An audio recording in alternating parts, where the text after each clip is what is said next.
see by the dawn's light what so proudly we hailed at the twilight's last gleaming, whose broad smokes and bright stars through the perilous fight o'er the ramparts we watched were so gallantly streaming,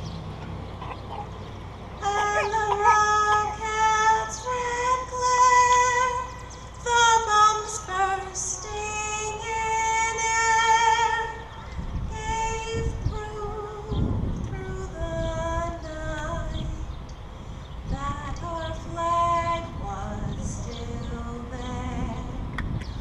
Oh, say does that star-spangled banner yet wave o'er the land of the free and the home of the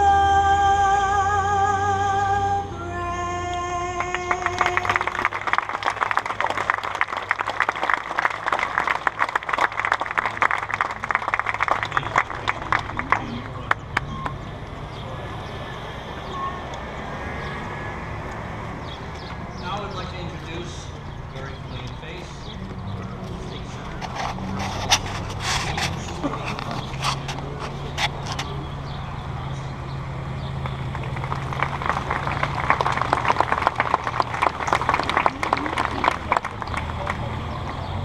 Thank you very much. It's a pleasure to be here today to again honor our war men, as that's what Memorial Day is about. Those who have given the ultimate sacrifice.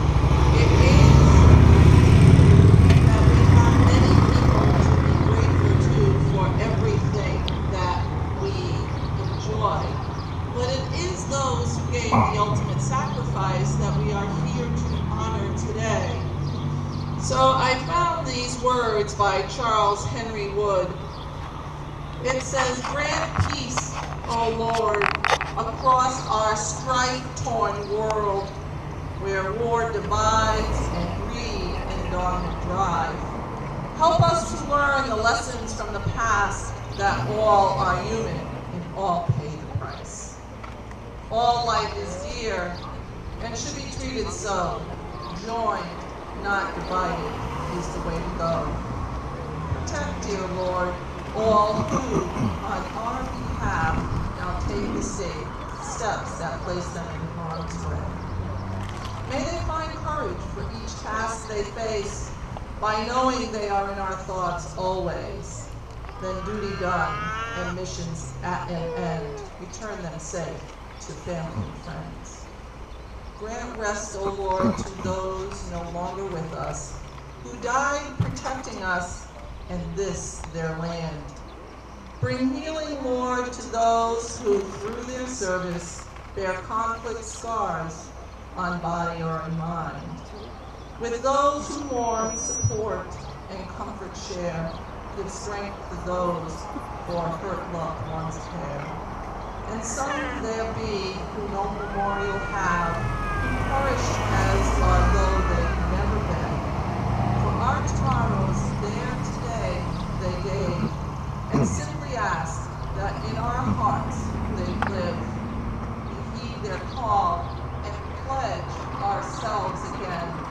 At dusk and dawn, we will remember them. Thank you.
I think the frightened doughboys waiting for the whistle to charge out of the muddy trenches of France into a pale machinery front. I think the Indians following soldiers racing to the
Let's remember the men and women who fought and died for us. And let's remember why they did it. God bless them. God bless the United States of America.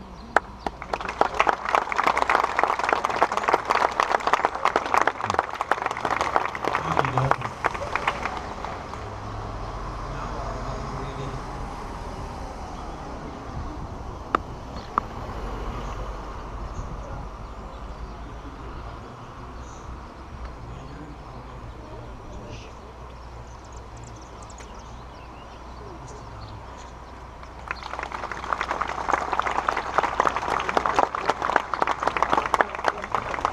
Everybody,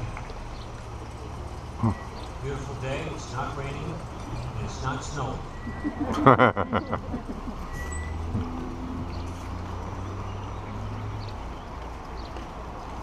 Memorial Day is a federal holiday in the United States for remembering the people who died while serving in this country's armed forces. The holiday, which is observed every year on the last Monday of May, was formerly known as Dedication Day and originated after the Civil War. People would go out and decorate the graves of the Union and Confederate soldiers who died as a way to memorialize them for their ultimate sacrifice. By the 20th century, Memorial Day had been extended to honor all Americans who died while in the military service. Memorial Day is not to be confused with Veterans Day. Memorial Day is a day to remember the men and women who died while serving, while Veterans Day celebrates the service of all U.S. military veterans. Everyone has seen the coffin draped with the American flag. This image is a very personal one, especially for the fallen soldier's family. America needed something that would still symbolize the loss of a member of our military family, yet not be so emotional to the immediate family. Enter the fallen soldier cross.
representation of the end itself, paying the ultimate price. Generally called the battlefield cross, and more recently a fallen soldier cross. This time-honored display has become a powerful symbol of fallen troops. It is the image of choice for troops seeking memorializing tattoos, commemorating loss of a comrade, and communities hoping to honor the bravery and sacrifice of friends, neighbors, parents, spouses, and children. Rarely has a single emblem come to mean so much to so many, transcending both time and place. The public's exposure to traditional images of the nation's war dead has become limited, and a more powerful symbol has now filled its void. The battlefield cross grew in popularity among the troops because it is apolitical and expresses neither support for nor condemnation of the war. When a serviceman or woman is lost in the battlefield, it has become customary to arrange their rifle pointing downwards along with their boots and helmet. The helmet and dog tags, or ID tags, signify the fallen soldier and their name, never to be forgotten. The inverted rifle with bayonet signals a time for prayer, a break in the action to pay tribute to a fallen soldier. Combat boots, worn and dirty, represent the final march of the soldier's last battle. We're going to have Tracy come up. We're in there, and I'll be back.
brief history pertaining to the Battlefield Cross. The origins of the Battlefield Cross, or the Battle Cross, was a little vague, but it appears to lie in the American Civil War. Until this period, fallen soldiers were buried where they lay, often by opposing forces with crude markers being erected. However, during the Civil War, soldiers were being sent home for burial or buried in areas designated to be the cemetery near the recent battlefield. After a battle was over, people would move through the battlefield to mark the bodies which needed to be recovered, and the most convenient marker was to have using the rifle, the soldier's rifle, with a bayonet stuck in the ground with his hat placed on top of the rifle. Nothing has changed in the identifying process of men killed in action during the Spanish-American War. In World War I, it was common to bury soldiers where they fell in makeshift war cemeteries on foreign soil. It wasn't until after the war Congress enacted a law affording families the opportunity to arrange for their return of the loved ones back home to the U.S. Battlefield burials were held throughout World War II, often offering troops a variety of ways to memorialize their fallen comrades. Then in December 1950, the Korean War brought forth the idea of concurrent returns. In other words, bring them back home instead of burying them overseas. This change forced the military to explore new options for providing closure for the troops left behind to continue the fight, leading the Battlefield Cross. The likely idea became to take hold, ultimately becoming the routine by 1991 during the Persian Gulf War, and it's still used today. But we're not done yet. Tom Quinn and I are in the process of identifying and confirming the names and dates of those people who paid the ultimate price in order to keep our country free. The town of Sprague has had some of its citizens killed while serving the armed forces of the United States. In November 2015, this upcoming Veterans Day, those names will be revealed and added to the new fallen soldier statue. At this time, I'd like to thank some people that helped make this project a big success. First of all, the Spring Run